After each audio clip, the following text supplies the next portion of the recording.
Hi everyone, welcome to my channel. আজকে কোনো রকম ইচ্ছে তো ছিল না যে এখন আমি কোনো রিল বানাবো।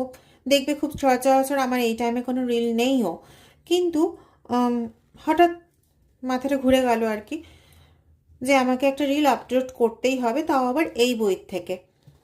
যাই হোক, চলো দেখে নি কি আছে। Okay, it will bring good luck. এমন কিছু আছে যেটাতে হয়তো তুমি এগোবে বলে ভাবছো, বা যেটার বিষয় তুমি চিন্তা করছো। হতে পারে সেটা মেটেরিয়ালিস্টিক কোনো প্রপার্টি বা কোনো থিংস জাতীয় কোনো জিনিস নয়, ঠিক আছে? কোনো ব্যক্তির সম্পর্কে হয়তো তুমি চিন্তা করছো, এবং সেই ক্ষেত্রে তোমাকে বলা হচ্ছে, যদি তুমি ব্যক্তির ক্ষেত্রে চিন্তা করে থাকো, বা যদি তুমি নতুন কোনো অপরচুনিটি নিজের হাতে পেয়ে থাকো, তাহলে সেক্ষেত্রে তোমাকে বলা হচ্ছে ডিভাইনের তরফ থেকে যে এই জিনিসটা বা এই ব্যক্তি বা এই কোনো কিছু যেটা সম্পর্কে তুমি থিঙ্ক করছো, যেটা সম্পর্কে তুমি ভাবছো, সেটা তোমার জন্য গুড লাক নিয়ে আসবে। এবং এটা কিন্তু ইয়েস সিগনিফিকেন্স দিল, বিকজ এই সময় একটা মেসেজ এলো।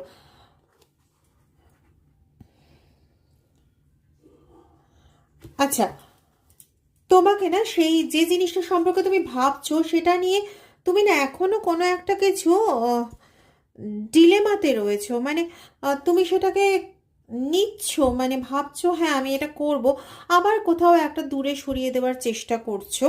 তো সেটা না করে তোমাকে সেটার আরো ক্লোজারে যেতে বলা হচ্ছে, আরো ভাবতে বলা হচ্ছে, ঠিক আছে?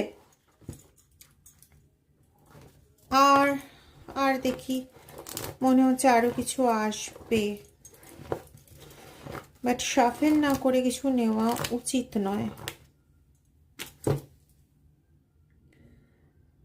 ওকে, don't get caught up in your emotion.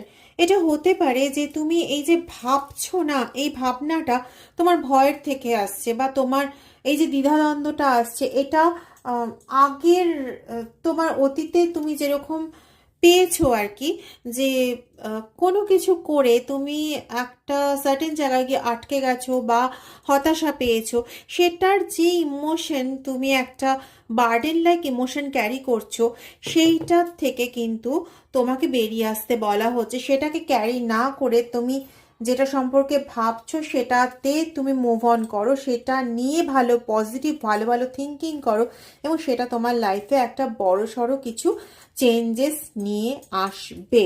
And it will happen, আজকে হনুমান জয়ন্তীর দিনে বললাম।